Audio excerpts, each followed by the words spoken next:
Hello everyone. So in this video we are discussing about the diazotization.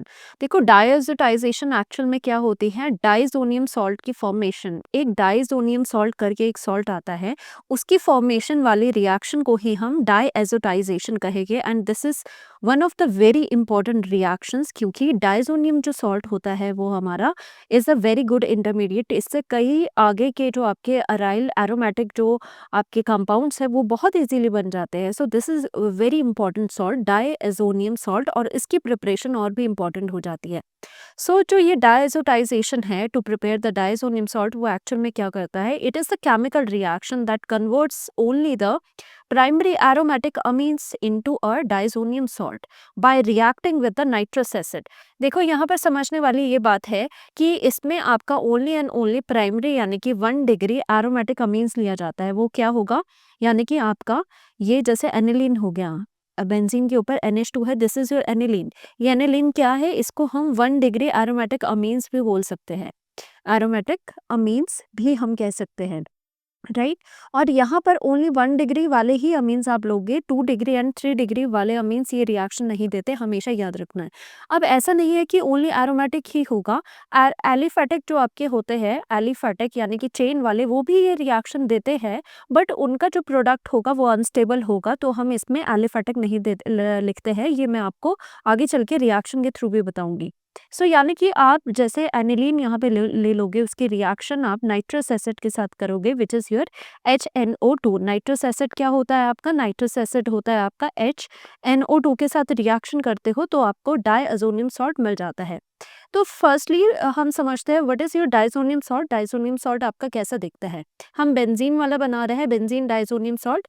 तो benzene के ऊपर डाइएजो, देखो डाइएजो का क्या मतलब हो गया, di stands for two, di का मतलब हो गया टू, एजो का मतलब क्या हो जाएगा, एजो स्टैंड्स फॉर, हमेशा ऑर्गेनिक केमिस्ट्री में एजो का मतलब होता है नाइट्रोजन, राइट। और एम का मतलब क्या होता है, जहां पर भी एम आता है that means it has positive charge. Positive के लिए हमेशा आपका एम यूज होता है।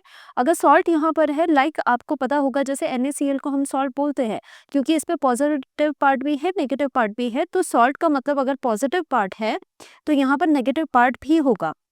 तो इसी को देखते हुए अगर हम यहाँ पर डाइज़ोनियम सॉल्ट बनाएं तो वो आपका कैसा बनेगा। सपोज हम बेंजीन का डाइज़ोनियम सॉल्ट की बात कर रहे हैं, तो बेंजीन के ऊपर सबसे पहले क्या लगाओ, डाई यानी कि 2 नाइट्रोजन लगाओ। तो 2 नाइट्रोजन हम इस तरह से लगाते हैं, ओके। एंड एम, 2 नाइट्रोजन होगी, एम यानी कि पॉजिटिव चार्ज आएगा। तो पॉजिटिव चार्ज कहाँ लगेगा, इस नाइट्रोजन के ऊपर लगेगा, बिकॉज इस नाइट्रोजन ने कितने बॉन्ड्स बना रखे हैं, 4 बॉन्ड्स बना रखे हैं, बट नाइट्रोजन जो है वो ओनली 3 बॉन्ड्स बनाता है। तो इसीलिए यहाँ पे डेफिशिएंसी होगी, पॉजिटिव आ गया।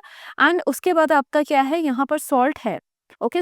नेगेटिव चार्ज है, नेगेटिव चार्ज में यहाँ पे कोई भी काउंटर आयन प्रेजेंट हो सकता है, लाइक आपका जो हलोजेंस होते हैं वो भी प्रेजेंट हो सकते हैं, कोई भी काउंटर आयन आपका प्रेजेंट हो सकता है।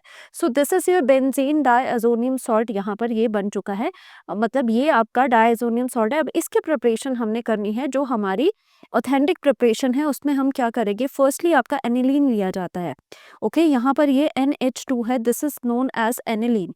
अब यहाँ पर जो एनिलीन है, this is for sure 1 degree aromatic amine है ये। अब इसकी रिएक्शन किसके साथ होती है, इसकी रिएक्शन या तो आप किसके साथ करवा सकते हो, सोडियम NaNO2 के साथ करवा सकते हो प्लस HCl। ध्यान से देखो ये भी आपका ट्रू है, ओके। या फिर क्योंकि ये दोनों जो रिएक्ट करके वैसे इसी के साथ रिएक्शन करवाई जाती है, क्योंकि इनकी रिएक्शन से आपका नाइट्रस एसिड बनता है, HNO2 बनता है, राइट। तो या फिर आप सीधे सीधे यहाँ पर HNO2 भी लिख सकते हो, दोनों में से कोई भी एक चीज लिख सकते हो।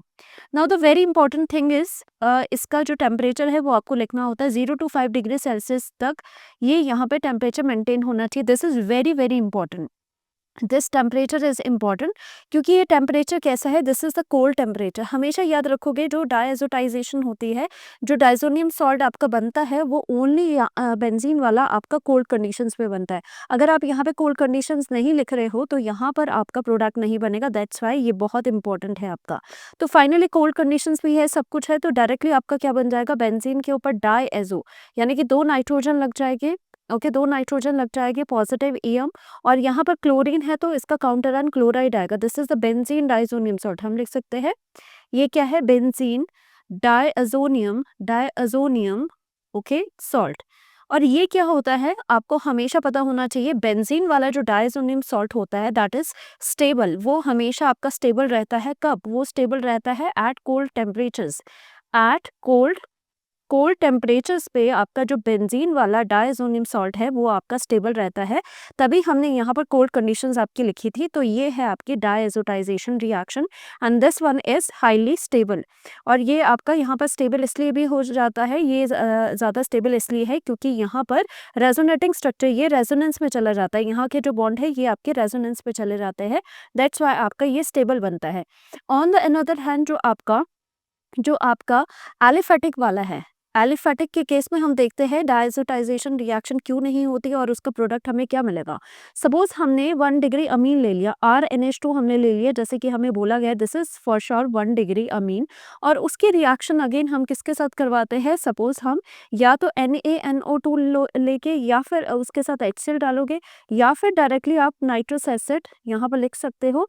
और टेम्परेचर चाहे आप जो भी ले लो उसका फ़र्क इसमें नहीं पड़ता है, क्योंकि अगर टेम्परेचर लेने के बाद भी यहाँ पर अगर आपका डायज़ोनियम सॉल्ट बन जाता है, यानी कि N, ये ट्रिपल बॉन्ड N हो जाएगा, ये पॉजिटिव, और ये यहाँ पर Cl नेगेटिव है।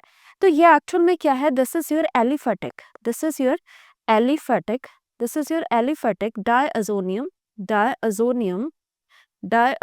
Salt, aliphatic diazonium salt. और हमेशा सभी याद रखेंगे कि जो ये एलिफेटिक डायज़ोनियम सॉल्ट होता है दिस इज हाईली अनस्टेबल। ये कैसा होता है? हाईली अनस्टेबल होता है, हाईली अनस्टेबल होता है।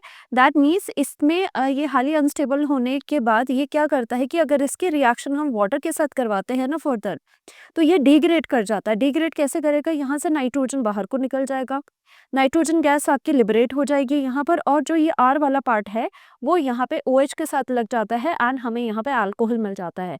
बहुत ज़्यादा आपकी कन्वर्जन रिएक्शंस भी ऐसी आती है जिसमें आपका एलिफेटिक डायज़ोनियम सॉल्ट बन रहे होते हैं। उसके बाद इन एलिफेटिक डायज़ोनियम सॉल्ट में अगर आप वाटर डालते हो तो डायरेक्टली आपको डिग्रेड होकर अल्कोहल मिल जाता है, क्योंकि ये बीच में अनस्टेबल है। अब ये अनस्टेबल क्यों है? ये स्टेबल क्यों है? क्योंकि इसमें कोई रेजोनेटिंग स्ट्रक्चर्स नहीं बनते, इसमें रेजोनेटिंग स्ट्रक्चर्स बनते हैं। अब इसमें अगर आप वाटर डालोगे कोल्ड कंडीशन पर, वाटर डालोगे तो आगे फर्दर रिएक्शन नहीं होगी, बट इसमें डिग्रेडेशन हो रही है, ये टूट रहा है। तो दिस इज ऑल अबाउट डायज़ोटाइजेशन। तो डायज़ोटाइजेशन में हमेशा आप ये वाली रिएक्शन को लिखोगे। ये एलिफेटिक में बताने की बात है कि अगर आप इसकी डायज़ोटाइजेशन करवाते हो तो ये अनस्टेबल होकर आपको अल्कोहल देखने को मिलता है। So that's all for today, thank you so much.